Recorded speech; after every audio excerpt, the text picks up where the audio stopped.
विश्वाला शांतीचा संदेश देणारे तथागत भगवान गौतम बुद्ध,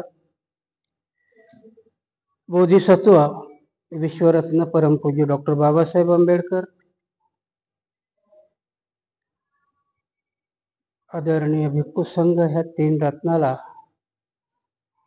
अभिवादन करून आज आपण दर रविवारचं आपलं मिलिंद प्रश्नाचं पठण आणि श्रवण करण्याला सुरुवात करूया. मागच्या रविवारी आपण बघितलं होतं की राजा मिलिंदाने प्रश्न विचारला होता की भगवान बुद्धाने नियम बनवताना सर्व विचारांती बनवले, अनुभवावरती बनवले, हे एक विधान आहे. आणि तेच बुद्ध काल परत्वे, वेळ परत्वे, स्थळ परत्वे नियम, सामान्य नियम व दुय्यम नियम बदलायला सांगतात. तर यातलं कुठलं तरी एक वाक्य खोटं असलं पाहिजे, याच्यावरती आपण मागच्या रविवारी प्रवचन बघितलं. आता पुढचा प्रश्न आहे दुर्लक्षणीय प्रश्न. काय प्रश्न आहे ते आपण बघू, कशा पद्धतीने त्याच्यावरचं विवेचन करता येईल. भंते नागसेन, भगवान बुद्धांनी म्हटले की हे आनंद, धर्मोपदेश करीत असता तथागत इतर पंथाच्या आचार्याप्रमाणे काहीही लपून ठेवत नाहीत. तरी पण स्थवीर मालुक्य पुत्रांनी प्रश्न विचारले असता तथागतांनी काहीच उत्तरे कशी दिली नाहीत. यात दोनच कारणे असू शकतात. कदाचित या प्रश्नाचे उत्तर त्यांना माहीत नसेल, किंवा माहीत असूनही दुसऱ्यापासून त्यांना काहीतरी लपून ठेवण्याची इच्छा असेल. भंते नागसेन धर्मोपदेश करीत असताना तथागत काहीही लपून ठेवत नाहीत, हे जर खरे असेल तर मालुक्य पुत्राच्या प्रश्नाचे उत्तर तथागतास माहीत नसेल म्हणूनच ते चूप राहिले असावेत. आणि जर त्यांना माहीत असेल तर ते त्यांच्यापासून लपून ठेवण्याचा दोष त्यांच्याकडे होतो. भंते हे सुद्धा एक कोडे आपल्या पुढे मी ठेवत आहे, तरी आपण त्याची सविस्तर उकल करून सांगावे. आपण पहिल्या प्रश्नात की भगवान बुद्धाला सम्यक संबुद्ध का म्हणतात, तर सम्यक संबुद्धाला या पृथ्वीच्याच नाही तर पूर्ण चक्रवालामध्ये असा कुठलाही प्रश्न नाही की ते भगवान बुद्ध त्याच्याशी परिचित नाही. म्हणूनच ते सम्यक संबुद्ध आहे की त्यांना सर्व ज्ञान प्राप्त झालेलं. आणि असं असताना राजा मिलिंदाने कोड्यातले प्रश्न विचारलेले की राजा मिलिंद विचारतो की तुम्हीच म्हणता की भगवान बुद्ध हे सर्वज्ञ आहेत.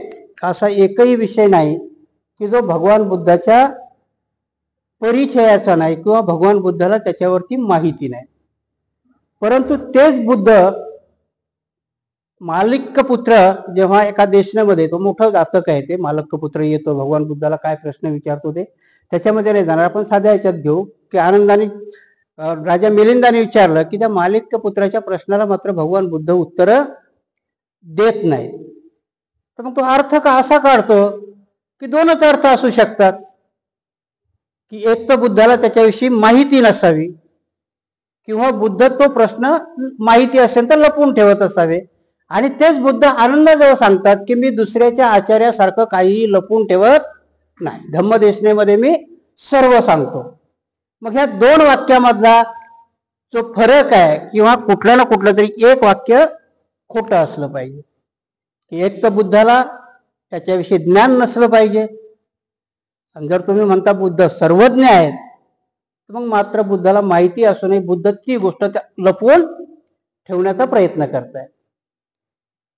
कारण काय असतं की बऱ्याचशा गोष्टी हिंदू धर्माच्या याच्यानुसार जर तुम्ही गेलात तर तुम्हाला लपून ठेवायचं काय, तर तुम्हाला वेद वाचण्याचीच परमिशन नव्हती. लपून ठेवायची तो गोष्ट खरा, पण दादागिरी कोण तुम्हाला वाचूच दिल्या जात नव्हतं. वाचले तर जीभ कापण्याची, काना शिस टाकण्याची या शिक्षा होत्या. तर त्याचं एक उदाहरण म्हणून सांगायचे अजूनही की तुकाराम महाराजच म्हणतात की भटा पंडितांनी काय केलं, नाही तुकाराम महाराज सॉरी महात्मा फुलेचं कोट आहे की ते म्हणतात की ब्राह्मण काय करतो, तर जे जे आपणाशी ठावे ते ते संस्कृतात लपवावे, अज्ञानी करून सोडावे सकळ जन. हे कोणाचं कोट आहे, ब्राह्मणाचं कोट आहे, वेदाचं कोट आहे. तुकाराम महाराज त्याच्या पुढे जाऊन सांगतात की जे जे आपणाशी ठावे ते ते सर्वांशी सांगावे, ज्ञानिवंत करून सोडावे सकल जन. हे कोट त्यांचं आहे. तसंच बुद्ध सांगतात की मी कुठलेही जे जे मला ज्ञान प्राप्त झालेलं आहे, जे ज्यामध्ये मी हे आहे ते सर्व मी धम्मदेशनेमध्ये सांगतो. तर मग हे मालिक्य पुत्राने विचारलेल्या प्रश्नाची उत्तरं का दिली नाही? ते शांत राहिले. बऱ्याचशा गोष्टी अशा आहेत की भगवान बुद्धांनी 14 प्रश्नाची उत्तरं नाही दिलेली. आता ते भगवान बुद्धाला माहिती नव्हते म्हणून दिले नाही का? नाही, भगवान बुद्धाला माहिती आहे. परंतु भगवान बुद्ध एका वाक्यात सांगतात की याचा मानवाच्या कल्याणाशी आणि सुख शांतीशी याचा काहीही संबंध नाही, ते निरर्थक आहे. आणि म्हणून भगवान बुद्ध प्रश्नाची उत्तरं देत नाहीत. काही ठिकाणी फक्त ते स्मित हास्य करतात. आणि म्हणून त्यांच्या स्मित हास्याचा अर्थ तर आमच्या भारतामध्ये असा वेगळा घेण्यात आला की अणुबॉम्ब केला आणि त्याला कोडवर्ड दिला की स्माइलिंग बुद्ध म्हटलं. अणुबॉम्ब फोडला आणि काय झालं तर अणुबॉम्ब फुटल्यामुळे म्हणे बुद्ध हसले. आता खरंच बुद्ध हसले असतील का? नाही, त्याच्यावर तर्क खूप मोठा दिलेला आहे त्याने. तर्क इंदिरा गांधीच्या वेळेस त्यांचा जो आता जो दोभाल आहे त्याला काय म्हणतात, सैनिक सल्लागार, सल्लागार असा एक त्यावेळेचा सल्लागार होता. आणि त्याला प्रश्न विचारला होता आपल्या एका भंतेजींनी की बुद्ध कसं असेल हो? बुद्ध शांतता प्रिय आहे, युद्धाच्या विरोधात आहेत, बुद्धाला युद्ध कुठलंही मान्य नाहीये. युद्धाचा प्रसंग घडायचा म्हणून बुद्धाने निष्क्रमण स्वीकारलं. ग्रहत्याग त्याच्याचमुळे स्वीकारलं ना की युद्धाचा प्रसंग आहे, रोनी नदीच्या पाण्याचा प्रश्न आहे आणि तो पाण्याचा प्रश्न शक्य ऐकत नाही, कोलियाबरोबर युद्ध करायचं म्हणतात. आणि म्हणून गौतम बुद्धाला शिक्षा झालेली ती. आणि भारत मात्र म्हणतो अणुबॉम्ब स्फोट झाला तर बुद्ध हसले. कसं शक्य आहे? त्यावेळेचा त्यांचा जो सल्लागार, आता मला नाव नाही माहिती, त्याने उत्तर दिलेलं आहे. तो म्हणतो की बुद्ध का हसले? जोपर्यंत आमच्याकडे अणुबॉम्ब नव्हता तोपर्यंत आम्हाला दुसरे देत चिडवत होते, घाबरवत होते ना. आमचं ऐका नाही तर अणुबॉम्ब टाकू, आमचं ऐका नाही तर अणुबॉम्ब टाकू. आता आमच्या जवळ अणुबॉम्ब आला ते म्हणतील का? तो त्याचं उत्तर होतं की बॅलन्स झालं, आता आमच्याकडे बी आहे म्हणून ते जर म्हटले आम्ही टाकू तर आम्ही पण दाखवू, आमच्या जवळ आहे. म्हणून बुद्ध हसले की आता शांतता आली. कुणी कोणावर टक्कन दोघालाही भीती आली ना. ऍक्च्युली हे उत्तर काही सरळ नाही, पण त्याने दिलेलं त्यावेळेसचं उत्तर. कारण ब्राह्मण उत्तर देण्यात एकदम एक्सपर्ट असतात, पटाईत असतात. त्याचं उदाहरणच सांगतो तुम्हाला की रविदास महाराज जे आहे चर्मकार आहे समाजाने. त्यांना आपलंसं करण्याकरता ब्राह्मणांनी एक कथा रचली आणि त्यांनी सांगितलं की रविदास महाराज हे पूर्वजन्मातले ब्राह्मणच होते. आणि जेव्हा ते ध्यानाला बसले तर त्यांच्या गळ्यात सोन्याचं जनोई दिसत होतं. म्हणजे कुठल्या गोष्टीला आपलंसं करून घेणं, त्याला कथा जोडणं, ह्या ब्राह्मण आणि वैदिक पद्धतीमध्ये खूप सुकर होतात. तसं भगवान बुद्धांनी कुठलंही कुभांड आणि कर्मकांड केलेलं नाहीये. त्याला स्पष्टपणाने सांगितलंय की ह्या प्रश्नाची उत्तरं मी का दिली नाही, लपून ठेवलंय का? नाही. परंतु इथे राजा मिलिंद विचारताना दो अर्थीनं विचारतो. कारण राजा मिलिंदाने ते सुरुवातीलाच नागसेन भंतेजीला सांगितलं मला कळालेलं आहे, परंतु फ्युचरमध्ये भावी पिरियडमध्ये जेव्हा केव्हा तुमच्यासारखे विद्वान नसतील, आता बी आहे ना, कारण आताही बुद्ध धर्म परफेक्टपणाने कोणाला सांगता येतो का? अडचण तीच होते ना. मग आम्हाला आधार कशाचा घ्यावा लागतो? त्रिपिटकाचा, मिलिंद प्रश्नाचा, ह्या ग्रंथाचेच आधार देऊन सांगतो ना. कुठल्या तरी भिक्षूने सांगितलं की मला सर्वस्व माहिती आहे, याची व्याख्या केली का? 84,000 बुद्ध वचनामध्ये 82,000 बुद्धाची वचनं आहेत. 2,000 ही अरंत भिक्षूची आहेत. त्यावेळेस त्या भिक्षूंनी व्याख्या केलेल्या आहेत. आता एखाद्या भिक्षूचं जरी नाव घेता येईल का की त्यांनी व्याख्या केली धर्माची? नाही करतायत. कारण आजही आम्ही धम्म सांगतो तो कोणाला आधार धरून सांगतो? त्रिपिटक किंवा बाबासाहेबाचा बुद्ध आणि त्याचा धम्म. एकही भिक्षू असा नाही की त्यांनी आतापर्यंत धम्माची व्याख्या केली. बुद्धाने परमिशन दिलेली आहे. बुद्धाला जेव्हा ह्या ग्रंथांचे संस्कृत मध्ये करायचं सांगितलं त्याला परमिशन दिलेली नाही. बुद्धाने भिक्षूला काय सांगितलेलं आहे? मूळ हे पालीच असू द्या, धम्म तुम्ही तुमच्या भाषेत सांगा, पण मूळ हे कधी बदलू नका. कारण का? तेव्हाही त्या भिक्षू अरंत भिक्षूला भीती होती की याच्यात भेसळ होईल जर मी प्रत्येक याच्यातली मान्यता दिली. म्हणून आजही कुठलंही भाषांतर होताना पालीची गाथा दिल्यानंतरच भाषांतर केल्या जातं. आणि म्हणून जेव्हा हिंदू धर्म हे सगळे म्हणतात ना की संस्कृत भाषा ही खूप जुनी आहे. नाही, संस्कृत भाषेचाही पहिला ग्रंथ बुद्ध घोषानेच लिहिला. संस्कृतमध्येही बुद्धाचेच ग्रंथ आले पहिले. जेव्हा महायान हा पंथ आला तर त्यांनी संस्कृत भाषा डेव्हलप केली. म्हणून संस्कृत ही बुद्धाची भाषा आहे. पहिल्यानी जी संस्कृत होती ती संस्कार म्हणजे पाली आणि प्राकृतवर करून संस्कार करून निर्माण झालेली भाषा म्हणजे संस्कृत. परंतु त्याला ते जुनी सांगतात, त्या आता वादात जायला नको. सांगण्याचा उद्देश तोच आहे की भगवान बुद्धांनी असं कुठलंही काही लपून ठेवलेलं नाही की कुठल्या तरी भाषेत लपून ठेवावं. म्हणून भगवान बुद्धाची भाषाही त्यावेळेची पाली आहे, कारण ती सर्वसामान्याची भाषा आहे. सर्वसामान्य लोक त्यावेळेस ती मागधी, जिला मागधी अर्ध मागधी किंवा मागधी म्हणतात, ती मागधी भाषा बोलत होती. तिलाच प्राकृत आणि पाली म्हणतात. आणि म्हणून भगवान बुद्धांनी कुठलाही ज्ञान किंवा कुठलीही माहिती उपासकापासून किंवा भिक्षूपासून लपून ठेवलेली नाहीये. भंते नागसेन आता कसं सांगतात ते आपण पुढे बघूया. महाराज तथागत धर्मोपदेश करीत असता काही एक लपून ठेवित नाहीत असे आनंदाजवळ बोलले होते, खरे आहे. तसेच स्थवीर मालुक्य पुत्राच्या प्रश्नाची त्यांनी काहीही उत्तरे दिली नाहीत, हेही खरे आहे. परंतु त्या प्रश्नाची उत्तरे त्यांना अवगत नव्हती किंवा त्यांना ते लपून ठेवायचे होते हे त्याचे कारण नव्हते. महाराज, कोणत्याही प्रश्नाची उत्तरे देण्याचे या 4 पद्धती आहेत. एखादा प्रश्न असा असतो की त्याचे उत्तर सरळ व तडक दिले जाते. एखादा प्रश्न असा असतो की त्याचे उत्तर विभाजन करून दिले जाते. एखादा प्रश्न असा असतो की त्याचे उत्तर प्रतिप्रश्न करून देण्यात येते. आणि एखादा प्रश्न असा असतो की त्याचे उत्तर मौनानेच द्यावे लागते, म्हणजे दुर्लक्षितपणा करून. भंते नागसेन इथे 4 कारणं सांगतात. आताही आपण इथेच बघितलं, भगवान बुद्धाने बराचसा धम्म हा तुम्हाला प्रश्न रूपाने सांगितलेला आहे. कोणीतरी प्रश्न विचारला आणि भगवान बुद्धाने उत्तर दिलेलं आहे. तर प्रत्येक गोष्टीची उत्तरं देण्याची पद्धत, एखाद्या गोष्टीला सरळ उत्तर दिल्या जातं, यस किंवा नो. परीक्षा देताना प्रश्न असतात की नाही, यस किंवा नो मध्येच उत्तर द्या, पॅरेग्राफ लिहा. धम्मामध्ये तीच परिस्थिती होती.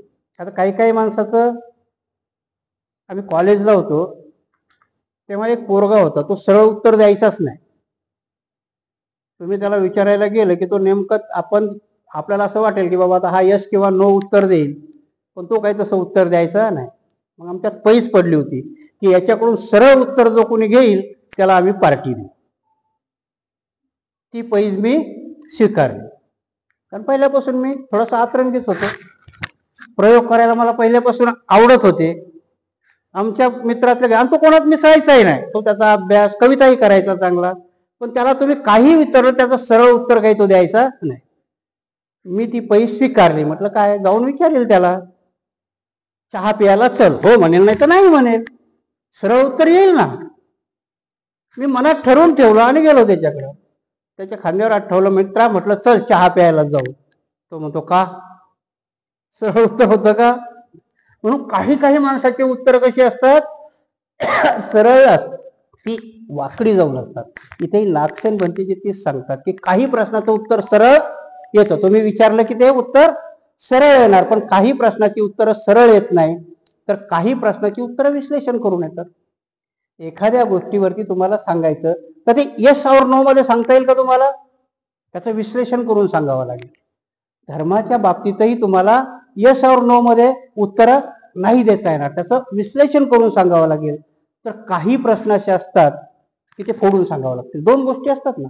आताही प्रश्न तेच आहेत की राजा मिलिंद प्रश्न विचारतो, ऍक्च्युली ते एकाच एक करून विचारतो. नागसेन भंतेजी सांगतात अरे भल्या माणसाचे 2 आहेत, 2 वेगवेगळ्या ठिकाणी, म्हणजे विभाजन करून सांगितलं जातं. नागसेनानं तशीच उत्तरं दिली. तर 4था प्रकार आहे की मौन. मग कधी कधी आपण काय, तुम्ही बघितलं ना की भगवान बुद्धाला निमंत्रण द्यायला गेले आणि भगवान बुद्धाने मौन राहून निमंत्रण स्वीकारलं. परंतु एका ठिकाणी भंतेजी म्हणतात की मौन हे नेहमी स्वीकृती असत नाही, एखाद्या वेळेस मौन हे निषेधही असू शकतं. घरामध्ये जर नवरा आणि बायकोचं भांडण झालं तर बायकोचा आबोला ही संमती असते का, निषेध असतो ना तो. त्याने स्वीकारलेलं मौन हे निषेध असतं. म्हणून कधी कधी मौन हे स्वीकृती असतं का, मौन हे म्हणजे कधी कधी उपेक्षाही असतात. हेच आहे इथे की उपेक्षा केलेली आहे त्या प्रश्नाची, की त्या मालुक्य पुत्राला उत्तर नाही दिली तर ही उपेक्षा आहे. स्वीकृती आहे कधी उपेक्षा आहे. आणि म्हणून प्रश्नाचं उत्तर न देणं ही एखाद्या वेळेस स्वीकृती नसते, तर ते निषेधार्थही असतं की निषेधही असतो तो. म्हणून इथे भगवान बुद्धांनी नागसेनाने ही 4 कारणं सांगितलेली उत्तर देण्याची. आणि त्याची कसं सांगतात ते तर ते बघूया. कोणत्या प्रश्नाचे उत्तर सरळ व तडक दिले जाते तर रूप, वेदना, संज्ञा, संस्कार आणि विज्ञान हे अनित्य आहेत का, या प्रश्नाचे उत्तर होय आहे. आता ते धार्मिक लेवलवरती उत्तर देतात. आपण व्यावहारिक याच्यावरती मी उदाहरण दिलं तुम्हाला. पण जर असं विचारलं गेलं की रूप, वेदना ह्या माणसाच्या आहेत का, तर हो. त्याचं विश्लेषणात्मक उत्तर देता येईल. कसं देता येईल मग? रूप आणि नाम आणि रूप, किती मोठं विश्लेषण होईल ना त्याचं. रूपामध्ये काय आहे तर 4 महाभूत आहेत, आणि नामामध्ये काय आहे तर 4 संस्कार आहेत. विश्लेषण किती मोठं होईल. एकाच प्रश्नाचं उत्तर येस और नो मध्येही आहे, तर दुसरं विश्लेषणात्मकही आहे, तर तिसरं उत्तर विभाजनात्मक होऊ शकतं. रूप वेगळं आहे, नाम वेगळं आहे. कारण हे दोन्ही एकत्र आल्यावर माणसाचं शरीर बनतं. शरीर एका गोष्टीचं बनतंय का, की ज्याला तुम्ही दार्शनिक भाषेमध्ये मॅटर आणता. मॅटर म्हणजे तुमचा देह आहे, की जे स्थूल मानाने आहे. हिंदू धर्मामध्ये अंतर्याला काय म्हटलंय? आत्मा म्हटलंय. इथे बौद्ध धर्मामध्ये त्याला चेतना म्हटले. तर ह्या गोष्टी आहेत की तुम्हाला तोच प्रश्न विभाजित करून सांगितला जातो. तेच प्रश्नाचे 2 प्रश्न करून सांगितले जातात. परंतु काही प्रश्न असा आहे की भगवान बुद्धाला विचारलं की पृथ्वी कोणी निर्माण केली, बुद्ध शांत राहिले. याचं उत्तर भगवान बुद्धांनी दिलं नाही. कारण पृथ्वी, त्याच्या पुढे जाऊन ते सांगतात की पृथ्वी कोणी निर्माण केली नाही, ती उत्क्रांत झालेली आहे. त्याच्यानंतरचं उत्तर आहे त्यांच्यावर उत्कार. पण त्यावेळेस ते शांत आहे. पृथ्वी अनंत आहे का शांत आहे, यालाही भगवान बुद्धांनी उत्तर दिलं नाही. कारण हे निरर्थक आहे, याचा तुमच्याशी काहीही संबंध नाही. तर ह्या 4 गोष्टी, जिथं मौन राहून उत्तर द्यायचं म्हणजे उपेक्षा करून द्यायचं, तिथं भगवान बुद्धांनी मौन पाळलेलं आहे. म्हणजे त्याचा अर्थ असा नाही की भगवान बुद्धाला या गोष्टी माहिती नाही. भगवान बुद्धाला सर्व काही ज्ञान आहे. कधी कधी विनोदाने म्हणतात की भगवान बुद्धाला माहिती नाही, अशातला प्रकार नाही. पण भगवान बुद्ध हसतात का, तर भगवान बुद्ध म्हणतात अरे वेड्या, ते तुझ्या आवाक्याच्या बाहेरचं आहे. मला माहिती आहे, मी सांगेल, पण हे तुला नाही जमणार, ते तुझ्या आवाक्याच्या बाहेरचं आहे. म्हणून ते हसतात, स्मित हास्य करतात की ते डोक्याच्या वर जाईल तुला नाही कळणार ते, आणि तुझ्या ते फायद्याचंही नाही. विशेष म्हणजे काय, एक तर तुझ्या डोक्यावरून जाईल, आज घुसणार नाही, आणि तुझ्या ते फायद्याचंही नाही. पृथ्वी कुणी निर्माण केली याचा माणसाच्या सुखाशी दुखाशी काही संबंध आहे का? काही संबंध नाही ना. ती ब्रह्मदेवाने बनवली का आमच्या गावातल्या तुकाराम कुंभारानं बनवली, काय फरक पडतो दोघांच्याही? जर तुकाराम कुंभारानं बनवली तर तुकाराम कुंभारानं बनवली, मडकं बनवलं तशी पृथ्वी बनवली असेल, काय फरक पडतो? भगवान बुद्ध हे सांगतात तिथे की याच्याशी तुमचा काही संबंध नाही. तुला निर्वाण मिळण्याकरता त्याच्याशी काही संबंध नाही. तुला निर्वाण मिळण्याकरता ही कारण आहे. तुला परत जन्म मिळू नये किंवा परत तुला सुख शांती मिळावी, त्याच्याकरता आर्य अष्टांगिक मार्ग आहे. पृथ्वी कुणी निर्माण केली याच्यात काही घेणं देणं नाही. हे असे 14 प्रश्न आहेत की त्याची मौन राहून उत्तरं दिलेली आहेत, म्हणजे त्यांची उपेक्षा करून दिलेली आहे.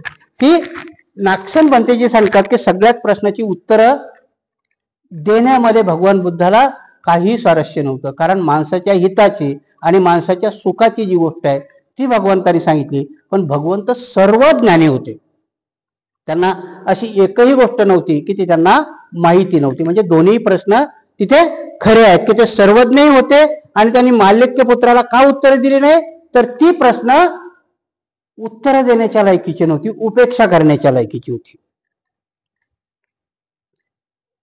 कोणत्या प्रश्नाचे उत्तर मौनाने दिले जाते, तर संसार नित्य आहे काय, संसाराचा शेवट होईल काय, संसार शेवट कुठे होतो, संसाराचा शेवट कुठेच नाही का, संसाराचा कुठे शेवट आहे आणि कुठे शेवट नाही आहे, ज्याचा जीव आत्मा म्हणतात ते शरीर होय काय, तथागतास महापरिनिर्वाणानंतर अस्तित्व असते काय, तथागतास महापरिनिर्वाणानंतर अस्तित्व नसते काय, तथागतास महापरिनिर्वाणानंतर अस्तित्व असते आणि नसते, असे आहे काय? तथागतास महापरिनिर्वाणानंतर अस्तित्वच नसते आणि अस्तित्व नसणे योग्य होय असे आहे काय? हे ते दुर्लक्ष केले जाणारे प्रश्न आहे. महाराज मालुक्य पुत्राच्या प्रश्नाचे असेच दुर्लक्ष करून उत्तर दिले जाऊ शकत होते. याच कारणाने भगवान बुद्धाने काहीच उत्तर दिले नाही. असा कसा तो प्रश्न होता की ज्याच्याकडे एकदमच दुर्लक्ष करणे योग्य होते, कारण अशा प्रश्नाचे उत्तर देण्यात काही अर्थ निघत नाही किंवा त्यापासून काही कार्यभागही साधला जाऊ शकत नाही. म्हणून त्या प्रश्नाचे एकदम ताज्य ठरविणेच योग्य होते. अर्थहीन ज्ञानशून्य अशा गोष्टी कधी तथागत करीत नाहीत. बरोबर बनते, आपले म्हणणे बरोबर आहे. मालुक्य पुत्राचा प्रश्नही असाच होता. म्हणजे मालुक्य प्रश्नाने हे विचारलेले प्रश्न दखल न देण्याजोगे होते आणि तेच विनयामध्ये आलेलं आहे. भगवान बुद्धाने बघा लाईन कशी चालत येते की भगवान बुद्धाचे विनय जेव्हा प्रतिमोक्ष म्हणतात भिक्षूला, कारण विनयपीठक हे सगळं भिक्षू करताय आणि भिक्षूने झिरपत ते ग्रहस्थामध्ये आलं पाहिजे. त्या झिरपण्याच्या पंचशील आहे, अष्टशील आहे.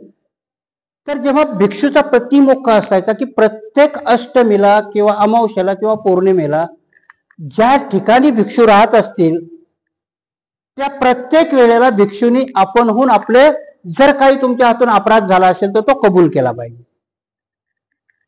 काही गोष्टी अशा असतात क्षुल्लक की ते माझ्या हातून घडल्यात पण माझ्या लक्षात नाही, तर ते दुसऱ्या भिक्षूंनी सांगितल्या पाहिजे. जर त्या दुसऱ्या भिक्षूंनी सांगितल्या आणि याला आठवत असेल, यांनी कबूल केलं आणि सामान्य गोष्ट असेल तर तिथेच ताकद देऊन सोडून देणे म्हणजे त्याला अदखल पात्र म्हणतात. आजही तुम्ही पोलीस स्टेशन मध्ये गेला की एनसी नावाचा प्रकार आहे की नाही, एनसी ला काय म्हणतात? अदखल पात्र गुन्हा. आणि FIR ला काय म्हणतात? की दखलपात्र गुन्हा. कुठून आलंय? तिथूनच आलंय की भगवान बुद्धाने सांगितलं की काही गोष्टीचे प्रश्न हे अदखल पात्र आहेत, त्याला त्याची दखल घ्यायची गरज नाही. मालुक्य पुत्राने विचारलेले प्रश्न कसे आहेत? अदखल पात्र आहेत, त्याला दखल घ्यायची गरज आहे का? दखल घ्यायची गरज नाही. आणि अशाच प्रकारचे प्रश्न, म्हणून भगवान बुद्धाला माहिती नव्हतं अशातला प्रकाश नाही. ते सर्वज्ञ आहेत, त्यांना सर्व गोष्टीची माहिती आहे, ज्ञान मिळालं, सर्व ज्ञान मिळालं. बोधी मिळाली म्हणजे काय मिळालं? त्यांना सर्व ज्ञान मिळालेलं. परंतु कुठल्या गोष्टीला महत्व द्यायचं आणि कुठल्या गोष्टीला महत्व नाही द्यायचं, ज्या गोष्टीला महत्व नाही द्यायचं त्या गोष्टीची उत्तरं भगवान बुद्धांनी दिलेली नाहीयेत, फक्त त्यांनी स्मित हास्य केलेलं आहे. इथे राजा मिलिंदाचं समाधान होतं.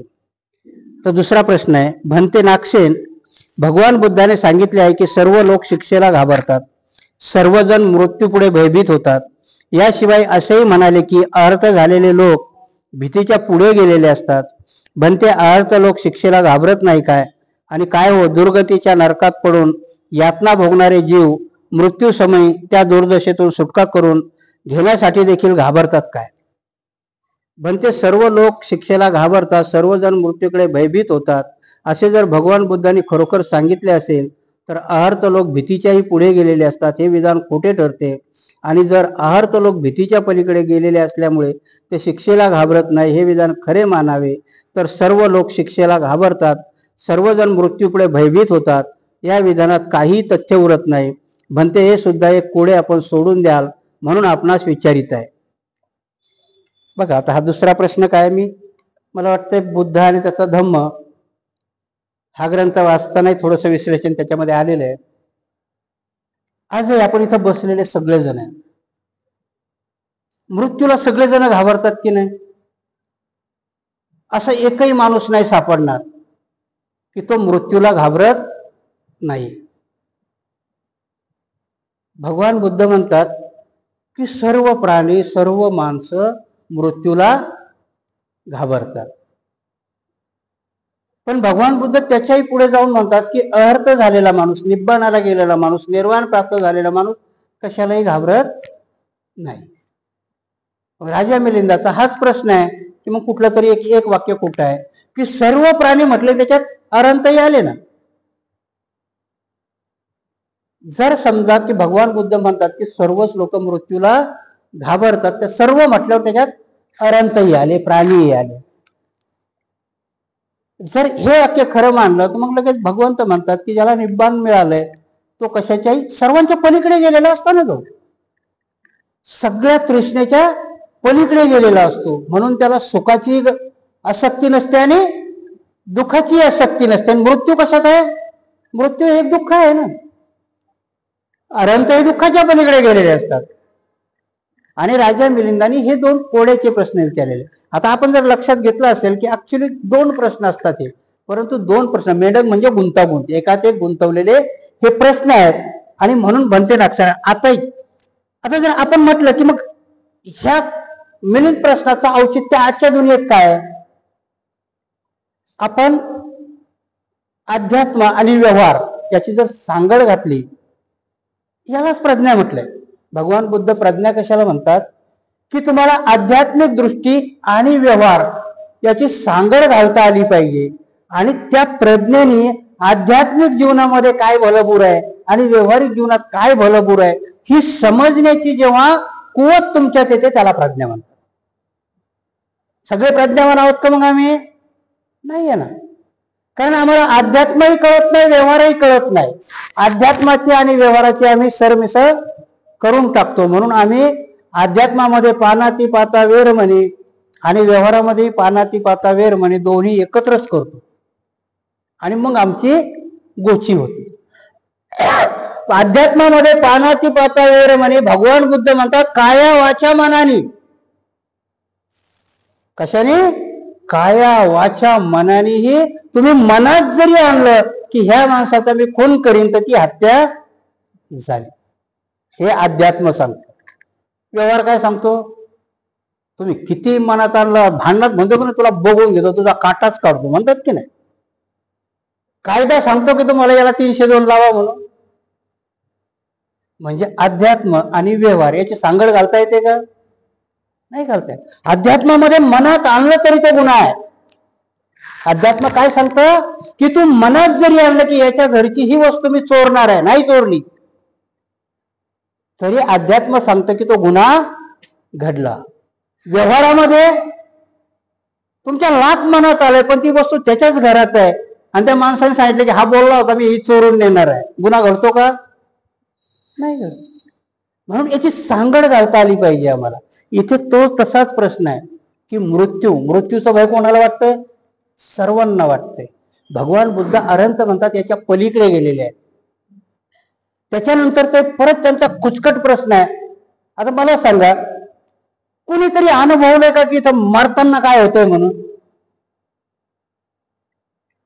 माणसाला इलेक्ट्रिकचा शॉक कधी ना कधीतरी लागलेला असतो, तर माहिती असते की याला हात लावल्यानंतर हे होतं किंवा गरम पाण्याचा चटका. तसं मृत्यूने काय होतं हे कोणालाच माहिती नाही. मृत्यू येताना की माणसाला कुठे वेदना होतात किंवा काय होतं कोणालाही माहिती नाही, तरी पण त्याची भीती वाटते. लास्ट स्टेप आहे ना.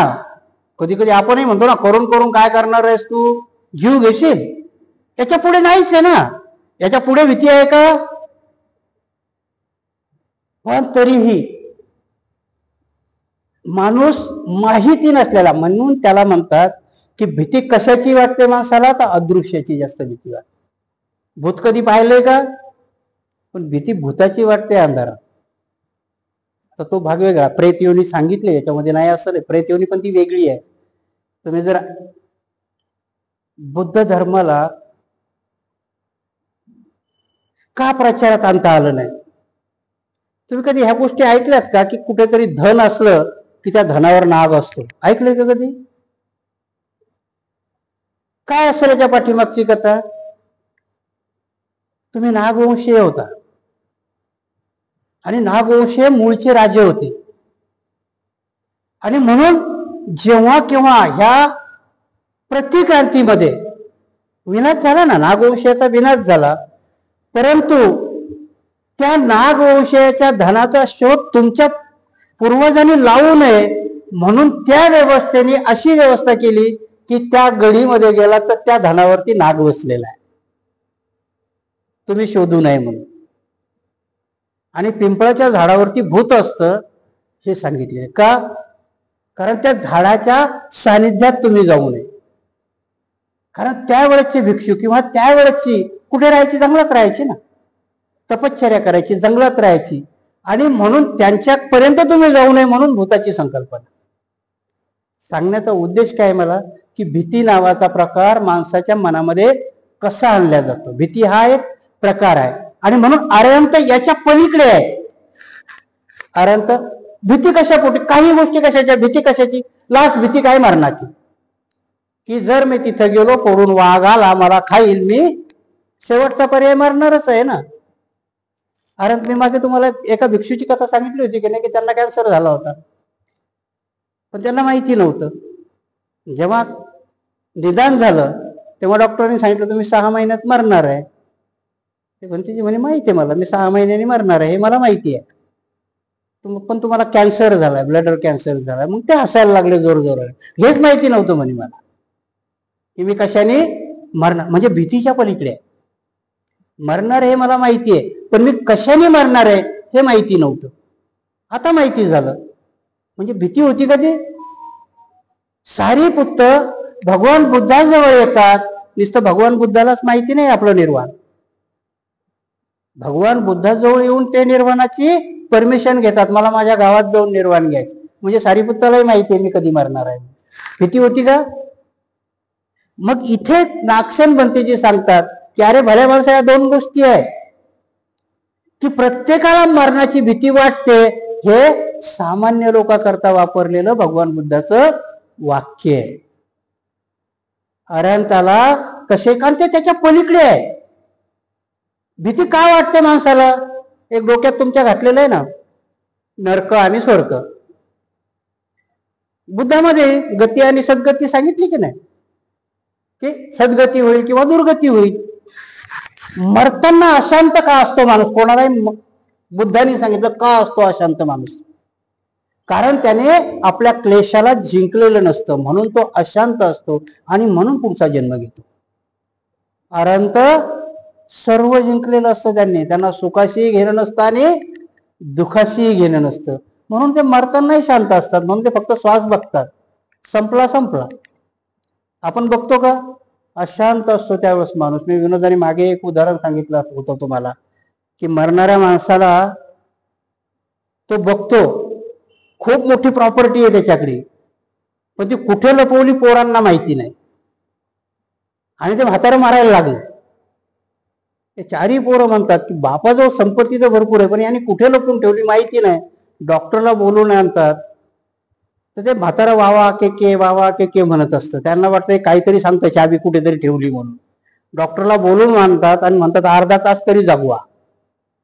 डॉक्टर फीस भरपूर घेतो, अर्ध्या तासाचं. आजही तुम्ही बघता की नाही, एका मशीनवर ठेवलं तर माणूस, कुठली मशीन म्हणतात त्याला, व्हेंटिलेटर असतं की नाही. म्हणतात बाळासाहेब ठाकरे 2 दिवस अगोदरच मेला होता परंतु त्या मशीनवर मुद्दाम ठेवला गेला, कारण का. तर तसं त्या डॉक्टरने सांगितलं की ह्या म्हाताऱ्याला, ते म्हातारं शुद्धीत आलं. मग त्याला विचारलं की काय बोलत होता बाबा, तर ते म्हणे ते वासरू केरसुनी खाते. बरोबर काय मत. म्हणजे माणूस एवढा अशांत असतो की त्याला मरताना पण त्याच्या इच्छा केरसुनी खाणार, ते वाया चाललंय हे त्याला सांगायचं असतं. तिजोरीची चाबी नाही सांगत. म्हणून जेव्हा भगवान बुद्ध म्हणतात की अशांत मरण हे दुसऱ्या जन्माला कारण असतं आणि म्हणून मरणाची भीती ही सामान्य माणसाला वाटते. त्याच्यानंतरचा हा प्रश्न पुढेच येतो की जो माणूस नरकामध्ये आहे त्याला कशाला वाटायला पाहिजे मरणाची भीती. नरक यातनाच आहेत ना. त्याला म्हणते नागसेन उदाहरण देतात. एक उदाहरण घेऊया ना आपण. आता डुक्कर आहे, घाणीतच जातं की नाही. घाणच उकरणं, घाणच खाणं, घाणीतच लोळणं. मग त्याला वाटायला पाहिजे ना की उद्या मरण येऊ द्या, घाणीत मेल्यापेक्षा पुढचा कुठला तरी चांगला जन्म मिळेल ना. पण डुक्कर मरणाला घाबरतं की नाही. 4 कुत्रे त्याच्या मागे लागू द्या बरं, पळतं ना ते जोरात. म्हणजे नरकामध्ये असणारा माणूसही मरणाला घाबरतो. यातना म्हणजे तुम्ही एखाद्याला सांगा की मरेपर्यंत तुला शिक्षा दिलेली आहे जेलामध्ये, आजीवन कारावास होतो ना, मरेपर्यंत देतात. इंग्लंड आणि अमेरिकेमध्ये मरेपर्यंत देतात, मरेपर्यंत कारावास. मग मला सांगा की 4 दिवारीच्या आत माणूस आहे, काही उपयोग आहे का? त्याला जाऊन विचारा बरं, उद्या तुला मरायचं, ते म्हणणं नाही आत का होईना जगू द्या जरसा. भीती प्रत्येकाला वाटते, परंतु अरहंताला याच्याशी काही घेणं देणं नसतं, कारण ते स्वतःचा मृत्यू स्वतः ओढून घेऊ शकतात. महापरिनिर्वाण ते स्वतः स्वीकारू शकतात. म्हणून मोतीच्या भीती पलीकडे. म्हणून माणूस नरकात असला, कितीही आपदेमध्ये जरी असला, तरी त्याला मृत्यूची भीती वाटते. फक्त कोणाला वाटत नाही, तर ती अरहंताला, की याच्या पलीकडे गेलेत ते, त्यांना मृत्यूची भीती वाटत नाही. उदाहरणं द्यायची झाली तर भीती भगतसिंगालाही वाटली असेल ना. 21 वर्षाच्या वयामध्ये म्हणतात की त्यांना फाशीचा मुका घेऊन त्यांनी स्वतःच्या गळ्यामध्ये घातलेला आहे. आत्ताच्या कथा आहेत ना या. मृत्यूच्या पलीकडे होता ना तो, भयाच्या पलीकडे होता. अरहंत लाख नसेल, परंतु उद्देश होत आहे की माझ्या मृत्यूने काहीतरी चांगलं होणार आहे. यातना झाल्या असतील त्याला, गळ्यामध्ये फास पडल्यानंतर यातना तर झाल्या असतील, परंतु कुठल्याही महापरिनिर्वाणामध्ये जे शारीरिक वेदना असतात त्या प्रत्येकाला होतात. वेदना शारीरिक त्या अरहंतालाही होतात आणि सामान्य माणसालाही होतात, परंतु अरहंत हे त्याच्या पलीकडे गेलेले असतात, म्हणून ते त्याला घाबरत नाही. कधी कधी आपण म्हणतो की नाही की तिथे भूत आहे, तर ज्याला त्याची भीती वाटते तो घाबरतो, आणि जो नाठाळा असतो तो म्हणतो बघू काय करेन, ते जातो तिथून. म्हणजे भीती आणि अनुभव याच्या जोरावरती. म्हणून अरहंताला वेदना होत नाही अशातला प्रकार नाही, पण ते त्याच्या पलीकडे गेलेले आहेत, त्यांना भीती वाटत नाही. म्हणून भगवान बुद्ध म्हणतात की सामान्य माणसाला मृत्यूची भीती वाटते, परंतु अरहंताला भीती वाटत नाही. हे दोन्ही प्रश्न भंते नागसेन सांगतात की दोन्ही प्रश्न भगवंतानीच बोललेले आहेत, परंतु हे दोन वेगवेगळ्या पेयाने. कारण अरहंताला सामान्य माणसाचा नियम लागू पडत नाही.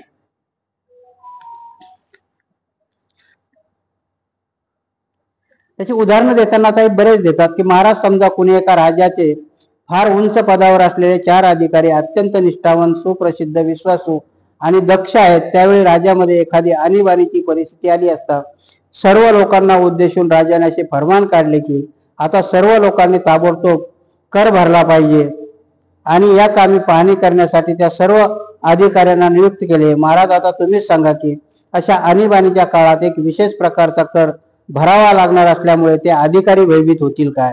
मुळीच नाही म्हणते. राजेशाहीच्या याच्यातली उदाहरण दिलं त्यांनी की राजा एखादा आणीबाणीच्या प्रसंगी सामान्य जनतेवर कर लावतो आणि त्या कराची घोषणा करतो, आणि ते कर वसूल करायला ज्या माणसाची नियुक्ती करतो तर ते नियुक्ती करणारी माणसं घाबरतील का? सामान्य माणसं घाबरतील ना, की आता राजाने हे काय भानगड आणले, आता आमच्या खायचे वांदे आहेत, परत वरून दुसरा कर. आता आपण बघितलं की ना, टॅक्स केलं तर इन्कम टॅक्स वाढवतात ना, एवढ्या सॅलरीपर्यंत एवढा नंतर एवढा स्लॅबच देतात ते.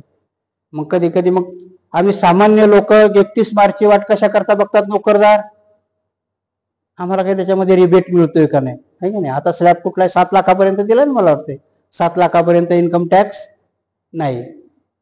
परंतु ह्याच त्यावेळेसचे कोण होते? प्रजा आणि राजाची माणसं. आता कोण आहेत? प्रजा. आमदाराला आहे का इन्कम टॅक्स? त्याच्या पगारावर इन्कम टॅक्स नाही, तो घाबरेल का किती कर लावला तरी? तीच परिस्थिती त्यावेळेसची होती. उदाहरण देतात नागसेन बनतेजी की राजाच्या लोकांची. तशी राजाची लोक आता आमदार आहेत ना, आमदार कुठल्याही इन्कम टॅक्सच्या स्लॅबमध्ये येत नाही, त्याचं उत्पन्न इन्कम टॅक्सच्या याच्यामध्ये येत नाही. तीच परिस्थिती होती. म्हणून सरकारने कुठलाही टॅक्स घोषित केला, आमदार घाबरतील का? मग नाही, पण सामान्य माणूस घाबरेल. तसाच प्रकार आहे. भगवान बुद्धांनी वाक्य वापरलं होतं की मृत्यूला सगळे घाबरतात. आताही आपण सगळे म्हणू की नाही, म्हणताना सहज म्हणाल की नाही, टॅक्स वाढवलं की सगळ्याला भीती वाटते. आमदार घाबरतो का? मग सगळ्यामध्ये आमदार नाहीये का? तोच प्रकार जसं नागसेन बनतेजी त्याला समजावून सांगतात की भगवान बुद्धांनी तो वाक्य वापरलं, त्याच्यामध्ये अरंत समाविष्ट नाहीये, कारण अरंत त्याच्यामध्ये येत नाही. दुसरं उदाहरण देताना ते आपल्या फोडाचं देतात हातावरचा, की एखाद्या माणसाच्या हातावरती फोडा झालाय. आता फोडा हा प्रिय वस्तू आहे की अप्रिय आहे? तुमच्या हातावरची जखम आहे ती अप्रियच असणार ना, पण तिला एकदम फोडायला निघला तर किती जपता? होऊ देता का लवकर? जपता ना त्याला. ते उदाहरण देतात त्यांना ते, की माणसाला सर्व गोष्टीमध्ये जरी म्हटलं, परंतु जसा फोडा जपला जातो तसाच प्रकार आहे, अपवाद आहे ते, की तुमच्या अंगावरती जखम आहे पण त्याचा तुम्ही सांभाळ करताय. कधी म्हणच पडली ना ती, पोरीला बाप सांगतो की बाबा तळ हाताच्या फोडासारखी जपली. काय सांगायचं असतं या म्हणीतून मला काय माहिती नाही. त्या पोरीला चांगलं म्हणायचंय की वाईट म्हणायचं हेच कळत नाही, मन कुठून आली माहिती नाही. तळ हाताच्या फोडासारखी जपली. फोडा वाईट गोष्ट आहे पण ती जपली, हेच म्हणायचं की जन्माला आलेली पोरगी वाईट होती बाबा, जपली, आता तुला देऊन टाक. असं आहे का? काही काही म्हणे विचित्रही आहेत की नाही. तळ हाताच्या फोडासारखी जपली म्हणजे तळ हातावर उगवलेला फोड आम्हाला प्रिय नाहीये, पण तरी आम्ही त्याला सांभाळतो, त्याला धक्का लागू देत नाही, त्याला दिवसत नाही. असाच प्रकार आहे. परंतु इथे सांगतात की सगळ्याच गोष्टी सर्वाकरता लागू असतात का? नाही. तळ हातावरचा फोड हा तुम्हाला प्रिय नाहीये, पण तरी आम्ही म्हणताना म्हणतो की त्याला तळ हाताच्या फोडासारखं जपलंय. डॉक्टर एखादं ऑपरेशन करायला निघतो, शरीराची चिरफाडच असते ना. त्यावेळेस तुम्हाला असं वाटतंय का की ये रे बाबा डॉक्टर बिना भूल देताना काप म्हटल्यावर कापेल का तो?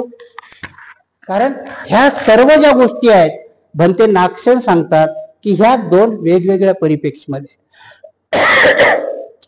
सर्व प्राणी मात्राविषयी जरी भगवान बुद्धांनी व्याख्या केली असली तरी त्याला अरंत हा अपवाद आहे. आणि म्हणून भगवान बुद्धांनी अरंताविषयी केलेलं वाक्यही खरं आहे की अरंत ह्या गोष्टीच्या पलीकडे गेलेले आहेत. त्यांना कशाची भीती वाटत नाही, मृत्यूची भीती वाटत नाही, कारण त्यांना सुख आणि दुःखाशी काहीही घेणं देणं नाही. कुठल्याही माणसाला भीती कशाशी निगडीत आहे? तुमच्या अपेक्षेशी निगडीत आहे. प्रत्येक भीती, कुठली भीती तर कुठल्या ना कुठल्या तरी अपेक्षेशी निगडीत आहे. तुम्हाला भीती माझ्याजवळचा पैसा जाणं ही एक प्रकारची भीती आहे की नाही? कशाशी निगडीत आहे? की माझी संपत्ती कमी होण्याशी निगडीत आहे. मला कुठली तरी बाधा होणं ही मृत्यूशी निगडीत आहे. म्हणून भगवान बुद्ध सांगतात की प्रत्येकाविषयी केलेली ही गोष्ट त्याला काही गोष्टी अपवाद आहेत, तसे अरंत अपवाद आहे की सर्व प्राणी मात्र मृत्यूला घाबरतात, दुःखाला घाबरतात. हे वाक्य जरी भगवंतांनी बोललेलं असलं ते अरंताला लागू पडत नाही. अरंताविषयी जे वाक्य केलं तेही खरं आहे आणि प्राणी मात्राविषयी केलेलं की सगळेच प्राणी मात्र मृत्यूला घाबरतात हेही वाक्य खरं आहे, असं भंते नागसेन त्यांना समजावून सांगतात.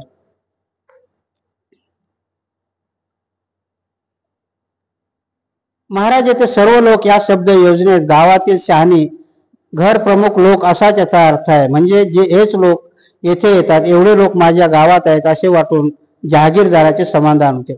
इथं दुसरं उदाहरण देतात ते की एखाद्या गावामध्ये, आता पहिले जर भंते नागसेनाने उदाहरणं कुठली दिलीत, त्यावेळेची जी परिस्थिती आहे तीच ना.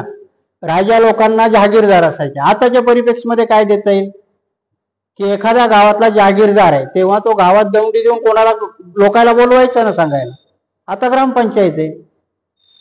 जर ग्रामपंचायतची तुमची ग्रामसभा घ्यायची तर गावात दौंडी देताना काय सांगेल? आता त्यावेळेची दवंडी होती, पण आता तुम्ही परिपत्रक काढाल किंवा लाऊडस्पीकरवरती अनाउन्स कराल की गावातल्या सर्व लोकांना कळवण्यात येते की ग्रामपंचायतीच्या कार्यालयासमोर हजर व्हावे. सर्व लोकांना कळवण्यात येते. ग्रामपंचायतीच्या कार्यालयासमोर ऍक्च्युली जातील कोण? लहान मुलं म्हातारे जातील का? नाही ना, त्यांचं काही कामच नाही आहे ना. ग्रामपंचायतीचा ठराव घ्यायला जो समजदार माणूस आहे किंवा जो सभासद आहे किंवा त्या ग्रामपंचायतीमधला मतदार आहे तोच जाईल ना. मग इथे असं वाक्य होईल का की त्यांनी काढलेलं परिपत्रक की गावातल्या सर्व नागरिकांना कळवण्यात येते की? नागरिक मुलं बी आहेत ना, मग म्हातारे बी आहेत. इथे उत्तर समजावून सांगताना भंते नागसेन सांगतात की असंच आहे. भगवंतानी केलेलं हे वाक्य की दुःखाला आणि मृत्यूला सर्व माणसं किंवा सर्व उपासक किंवा सर्व ग्रस्त किंवा सर्व प्राणी घाबरतात, परंतु जसं चावडीच्या पुढे जागीरदाराने किंवा ग्रामपंचायतीने बोलवलेला सगळेच माणसं जात नाहीत, म्हातारे जात नाहीत, मुलं जात नाहीत, कारण ते त्याच्या पलीकडे आहेत. तसंच आहे अरंताचं, की अरंत ह्या गोष्टीच्या पलीकडे आहेत, म्हणून ते त्या गोष्टीला भीत नाहीत.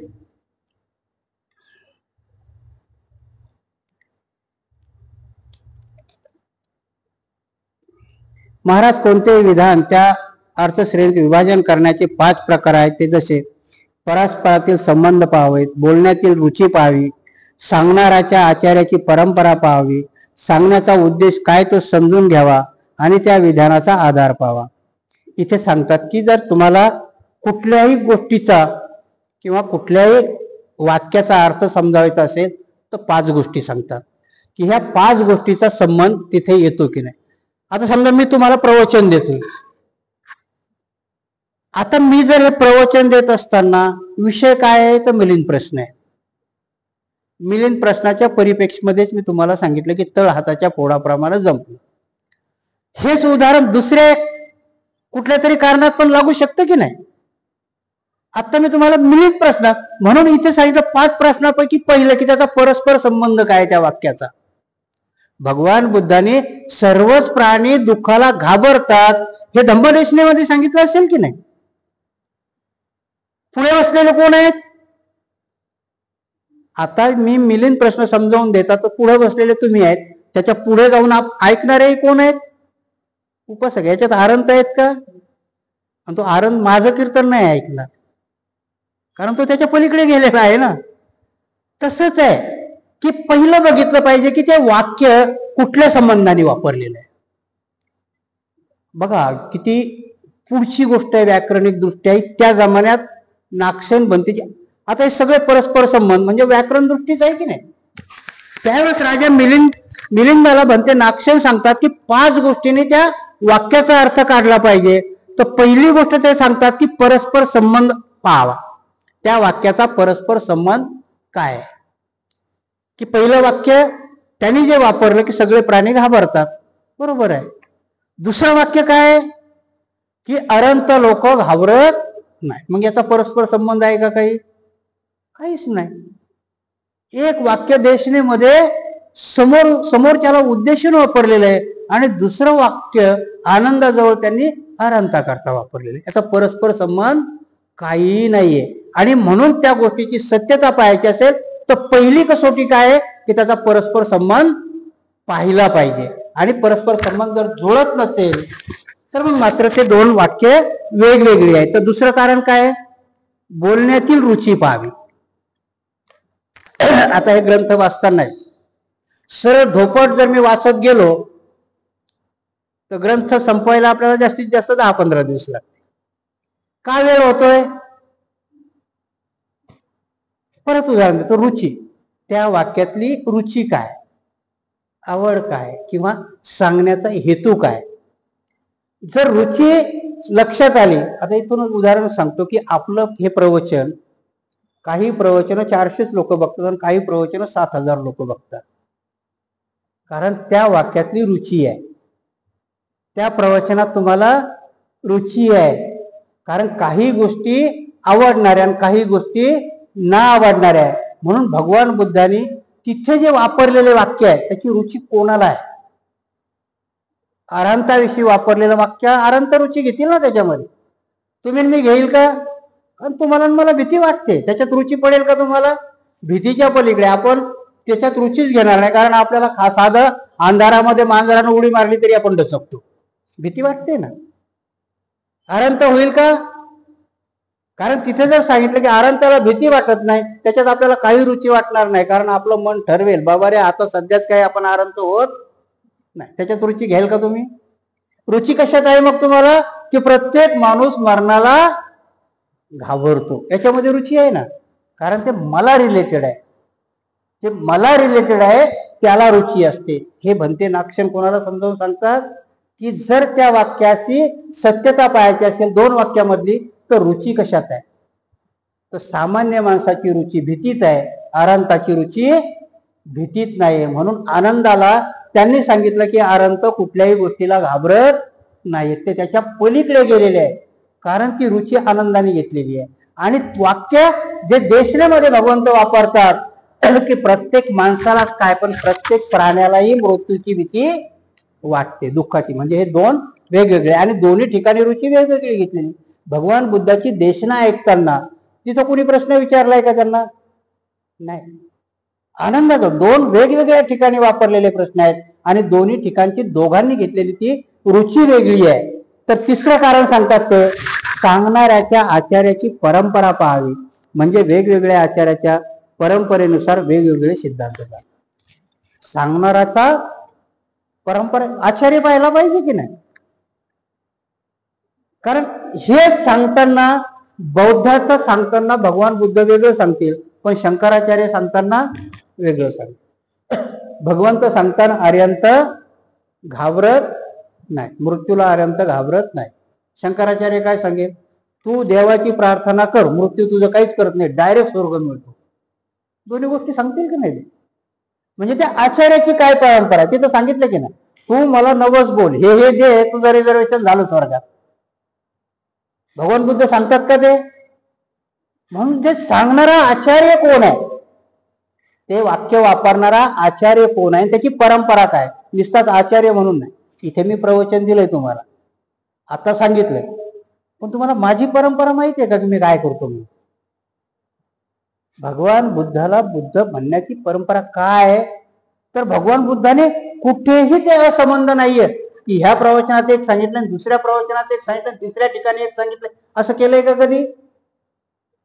श्रीकृष्ण भगवद्गीतेमध्ये त्याला सांगताना सांगतो की तू पुढं कोण आहे काही बघू नको, शेवटच्या अध्यायात सांगतो तुला राज्य भेटणार आहे. भगवान बुद्धाने असं कुठेही असंबंध सांगितलंय का? असंबंध गोष्टी कुठेही नाही सांगितल्या, संबंध सांगितलेला आहे की. आणि तिथं उदाहरणही देतात की एका गावाला जायचंय, तुम्ही मला रस्ता विचारलात, मी बरोबर रस्ता सांगितला, जायचं की नाही जायचं तुम्ही ठरवायचं. म्हणून आचार्य कोण आहे आणि त्याची परंपरा काय? जर वाक्याचा, ते कोण सांगतात आता? भंते नागसेन मिलिंदाला सांगतायत की त्या वाक्याचा अर्थ काढण्या अगोदर तो सांगतोय कोण आणि त्याची परंपरा काय. जर समजा परंपरा खोट्याची असेल तर मग खोटं मानला पाहिजे, परंतु इथे बुद्ध सांगतायत आणि बुद्धाचे वाक्य आहेत हे 2, आणि म्हणून बुद्धाची परंपरा आहे की बुद्ध कधी खोटं बोलत नाही, ही बुद्धाची परंपरा आहे.